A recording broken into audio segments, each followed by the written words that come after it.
It's time for another edition of Dome and Domer. Hello again, Irish fans. Welcome back to Dome and Domer, the oldest Notre Dame sports podcast on the planet. I'm your host, Mike Sullivan from the class of 1990. Joining me today, Mike Brammer from the class of 1990 and Mike Coffey from the class of 91. Today, we're going to look at this day in Notre Dame history. We'll talk about some big news in college football. I bet you can guess what that is. And of course, we'll look at Coach Freeman's press conference as we kick off the week heading into the matchup with Boston College. But first, let's go and look at some great moments in Notre Dame history on this date, October 27th. One of the great games of all time for Notre Dame, the 1973 victory over USC. SC was number one, riding a long winning streak, and the Irish in 73 beat them 23-14, propelling them to the national championship. Eric Pinnock, of course, had the iconic 85-yard run to put the Irish ahead in the and really take charge of that game in the third quarter.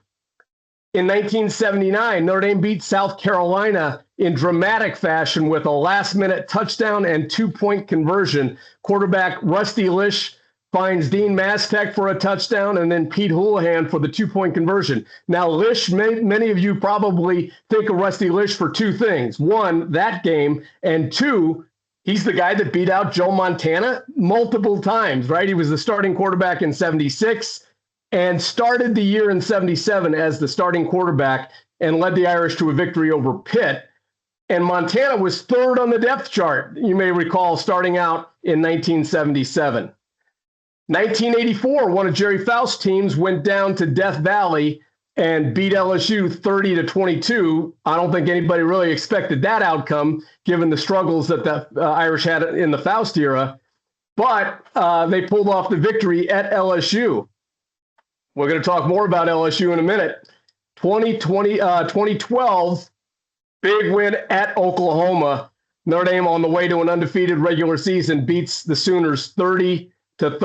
I think about Theo Riddick in that game and Manti Te'o coming up big. Of course, that arguably was Brian Kelly's certainly his biggest win at the time for Notre Dame, one of his top 2 or 3 wins during his time at Notre Dame. And I think today's news, or really yesterday's news, Kelly getting fired at LSU. I don't think that surprises anybody here, but maybe the timing of when it happened. So let's get some reaction to Brian Kelly being let go at LSU. And Coffee, I know you've been waiting for this day, and you can't wait to share your thoughts on this topic. So fire away, Mike.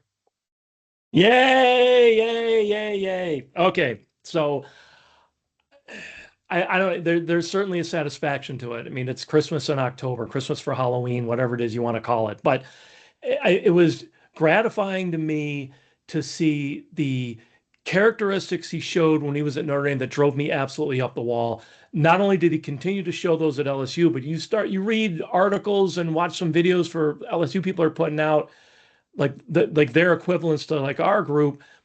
They're talking about the same kind of stuff, and they talk about how he never really became one of them. Like he just looked at it as like himself as an outsider or something, and somehow thought that was valuable. Well, okay, but when you don't have a lot, when your credit balance is low, and something bad happens, well, that's where you need that money in the bank. That's where you need to have built up some goodwill. And there was never, ever something he felt like he needed to do, at least not at Notre Dame, and certainly not at LSU.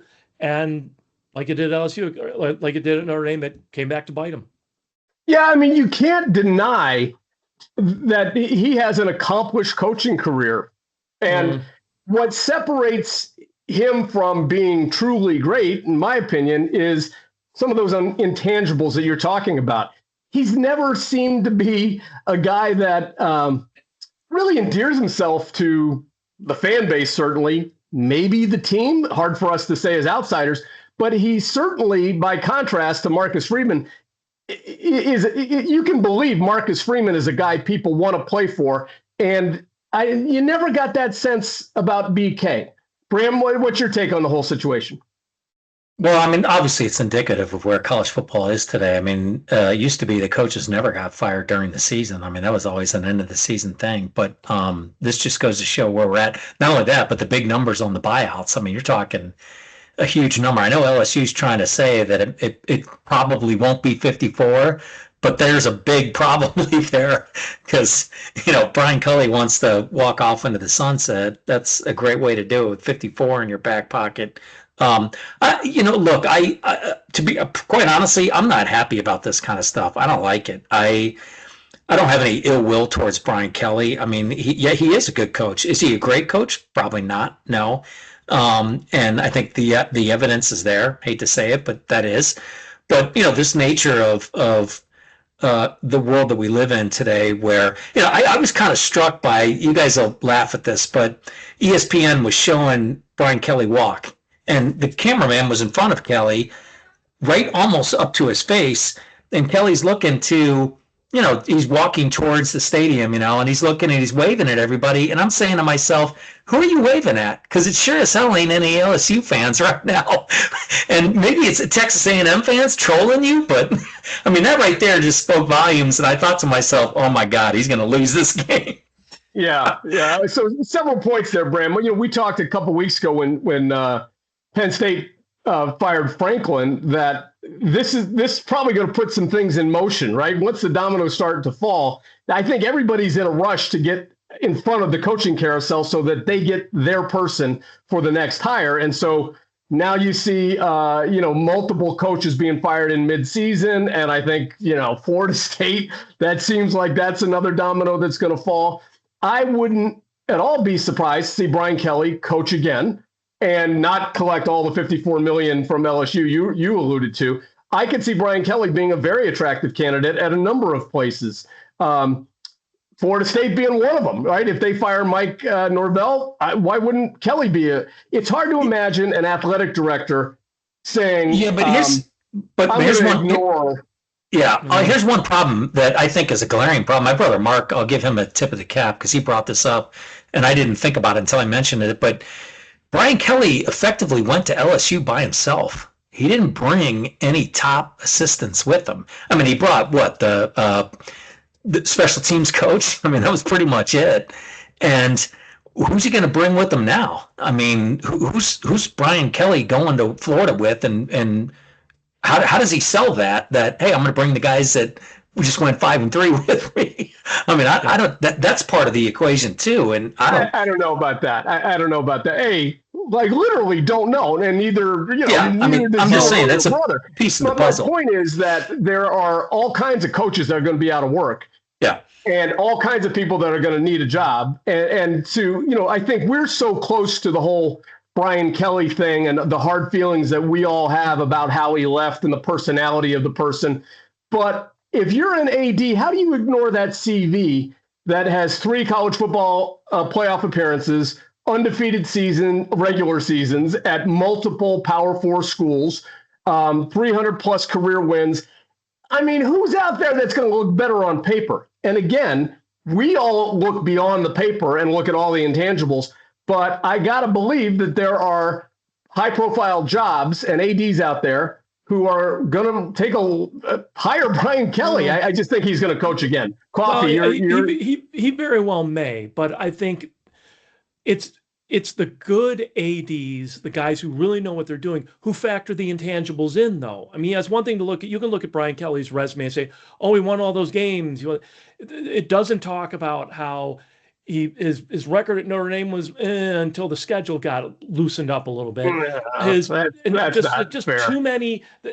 If you're going to hire a guy, I mean, we just spent however many minutes talking about the fact that in 2 specific jobs in a row, he has made absolutely zero effort to connect with the fans, the alums, like the constituencies that you really, really need to connect with. And I got to think a competent AD who really knows what he or she is doing is going to look at that and say, yeah, I see a lot of wins on paper, but I see what happened to him at the last 2 jobs. And do I want to be doing this again 4 or 5 years from now with my fan base yelling at me? I don't think so. Wait a minute. What happened to him at the last 2 jobs? LSU 4 years out, right? what happened to him at the previous job is he set the record for most wins in the storied program's history. That helps when you coach for 12 years and play 13 games a year. I mean, that's Mike. He's also the losingest coach in Notre Dame history. Let's remember that too.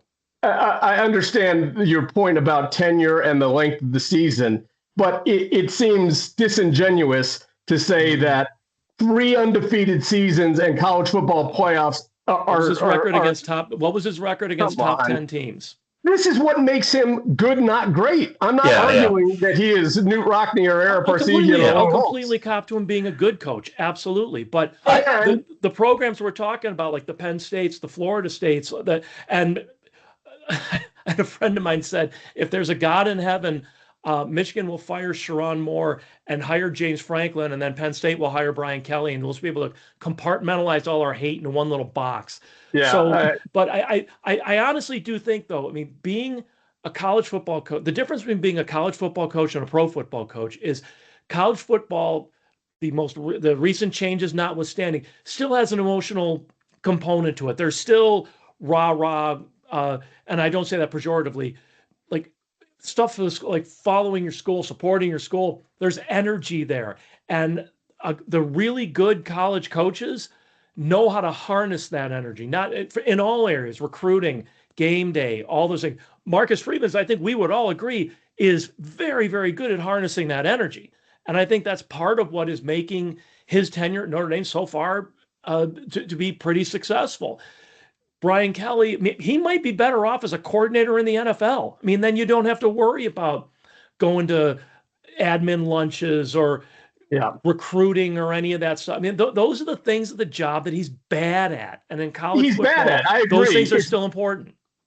I don't think it's that he didn't try. I think he's not good at it because fundamentally he doesn't seem to be a super likable guy or guy that's super comfortable with who he is. Like he doesn't appear to be authentic or genuine. I think that's what most people recognize in Marcus Freeman. And I think that's why Marcus Freeman gets results is he's a genuine, authentic person. Right. Very genuine. Absolutely. So I could see Kelly, again, UCLA. That seems like a great fit, right? If you're UCLA, you probably can't hire better than a Brian Kelly. I think he's going to coach again at a Power 4 school. That's my prediction.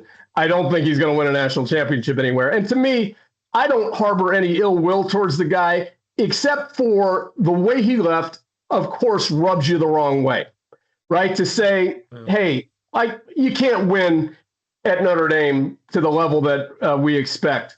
Well, I disagree. And, I want to see Marcus Freeman win for so many reasons. And Kelly's departure at LSU is satisfying because I didn't like those comments on the way out the door, right? I don't know if it's Machiavelli or Sun Tzu who said it's not enough that I win, my enemies must lose. So that certainly satisfies me in that regard. All right, man. I feel like we have wasted enough energy on a guy that doesn't coach for us anymore. All right, let's turn our attention to the Irish. Good. This was a therapy session for you. Let's turn our attention to the Irish course heading into the BC week. Now, we didn't play last week, and yet we see our statistical profile improving after a week off in the key areas. We look like a playoff caliber team. Pass efficiency, 9th in the country. Rushing offense up a few spots to 33rd. Rushing defense up to 17th. Total D still hanging back there, but getting better. And turnover margin, we're 6th in the country, right? So in 4 of the 5 key metrics, according to Eric Hansen's profile of championship caliber teams, we look like a contender. So I love that momentum that we carry into the last 5 games. Coach Freeman talked today in the press conference, just a few highlights. How'd they spend the open date, working on fundamentals, a couple schematic, he alluded to a couple schematic tweaks and personnel packages, which is intriguing, and that we got to get healthy. And a good sign, we're working on Navy a little bit on preparing for Navy's option attack. Now, in terms of getting healthy, Gabe Rubio still going to be out, but optimistic he comes back. But he did talk about Jason Onye, who had such a great game against USC, really ascending on that defensive line depth chart. And then when you talk about personnel and maybe some personnel packages, made me wonder, is there a Kenny Minchey component to all this.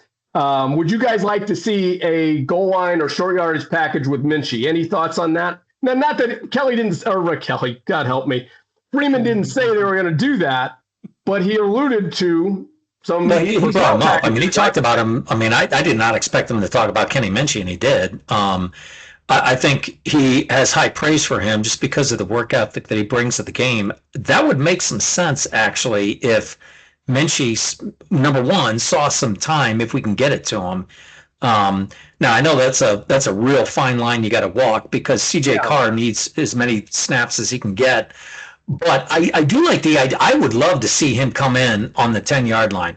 You know, we get to the 10-yard line. Ed has been complaining about that we've been somewhat ineffective once we get to the 10-yard line. Boy, you want to throw a wrinkle in there, run the Wildcat with Kenny Minchie. Or Timeout. Okay, the football coach in me has to correct it. It's not a Wildcat if it's a quarterback. If it's Kenny Minchie, but he's that kind of an athlete, though, that can run it. I mean, that option of run, throw, pass with him is a lot better than it is with. Okay, so the question is, Love or Price, either one. You would like to see Minchie in a short yardage goal line situation. I wouldn't mind seeing that either. I don't want to see Minchie get reps just to get reps, but in certain situations, I think that could be interesting. Coffee, what do you think? Philosophically, I definitely like it. I mean, as we pointed out, there's another dimension in there with Minchie that you don't have with C.J. Carr. Is not going to wow you with his feet, which is nothing against him, but I think the other thing we have to keep in mind though is the 4-game limit, where if they put Kevin Minchie in once a game for the remaining 5 games, well, then he's burned an eligibility year, and that his eligibility's already been given, so he can't get any more eligibility. Right. Well, no, but he's already taken his eligibility year. Yeah. So that's not a factor here with Kenny Minchie. If he's on board with it, I'd love to see it. I think it would make us harder to defend inside the 10. Which I think it'd be definitely great. Need to be. Again, to be clear, nobody said anything about this in the press conference, but the allusion to personnel packages and schematic changes made me start thinking about that. Now, listen, I'm going to go back. I'm going to take this as a challenge. I'm going to go back and chart this a little bit. C.J. Carr running the ball in red zone situations and short yardage situations, I think he's been actually pretty effective. I was watching last year's Georgia Tech game, and Riley Leonard, oh my God. Took over. Well, I mean, just what a weapon, right? We were so effective in short yardage in red zone because the ability to run the quarterback is huge there. And Leonard, just what a presence he was, a physical presence. And so I agree, Carr's not Riley Leonard, but he has been, I think, pretty effective there. And one way or another, I want to see us run the quarterback more in those goal line situations and short yardage. And if that's Minchie, fine. If it's a little more a Carr, fine. But I think that's what you need to be a little more effective in those situations. So I'd like to see that personally. Okay, I thought one of the interesting things, again, back to culture and Freeman, what makes him so great. He rattled off, they were talking about scout team, or I can't remember the context or whatever, but he starts rattling off like 10 or 12 different guys by name who are doing a great job on the scout team. And I just thought, he spends a lot of time there as the head coach. I don't think all head coaches do that, but I think it's so important. You guys remember, like, one of the critiques of the previous coach was that he wasn't super well connected to the guys on the roster. And I thought hearing Freeman talk about by name all those scout team kids, I thought that was an outstanding indication of the culture he's building. Oh, absolutely. And I think that gets back to Marcus Freeman having the ability, even early in his career as a head coach, to harness the things that are important in college football, like acknowledging those guys who, let's face it, you almost never hear their names unless it's like the last home game and we're up by like 7 touchdowns. So the fact that he's calling them out, not calling them out, but giving them props and commending them for their work in a press conference that is going to get, that's going to be broadcast all over the internet. We'll be talking, I mean, we're spending time talking about it. That's a tremendous thing to players like that, and something he didn't have to do, but he was smart enough to know, you know what, this costs me nothing, and gains me, not to look at it from a mercenary point of view, but costs me nothing, gains me a bunch. And at the very least, looking at him, you feel like it's not something he's inventing or like being it's well, back to Sully's point in terms, and this will be the last time we bring up Brian Kelly, but in terms of that genuine sincerity, it really comes off with Marcus Freeman. And for me, again, I mentioned this earlier on, but I think one of the best signs in the world is that there are recruits out there that don't really have Notre Dame at the top of their list, but are like, you know what, I want to go visit there just because I want to meet this guy. I mean, they're hearing stuff like that, and that when somebody says that, that really resonates. I don't ever remember a recruit saying, geez, I want to go meet Brian Kelly, but I have heard it in terms of guys out there that want to meet Marcus Freeman. And look, you can almost see it on TV. You can just watch games and be like, man, I want just the way that guy talks. I want to go meet this guy. So I think that speaks volumes. No, absolutely. Like for the first time in like forever, my high school has 3 Division I recruits in the front 7 of its defense. Notre Dame is looking at all 3 of them, and I know at least one of them has said to people at the school, like, I don't know how interested I'm in Notre Dame, but I definitely got to meet Brian Kelly, or not Brian, Marcus Freeman, which is why he made a visit. Somebody's going to cut out these snippets and put it into Kelly's resume so that he gets his next job. Yeah. These guys still think he's coaching at Notre Dame. That's how good he is. Oh dear. But no, but that definitely is. That's definitely happening, which is good. Yeah. All right, we've got the right guy, and I'm going to stop worrying about the wrong guy, and we'll leave it there. Okay, we're going to be back on Thursday, and we'll talk in more detail about the matchup with Boston College coming up this weekend. Until then, for Mike Coffey and Mike Brammer, I'm Mike Sullivan. We'll see you next time on Dome and Domer.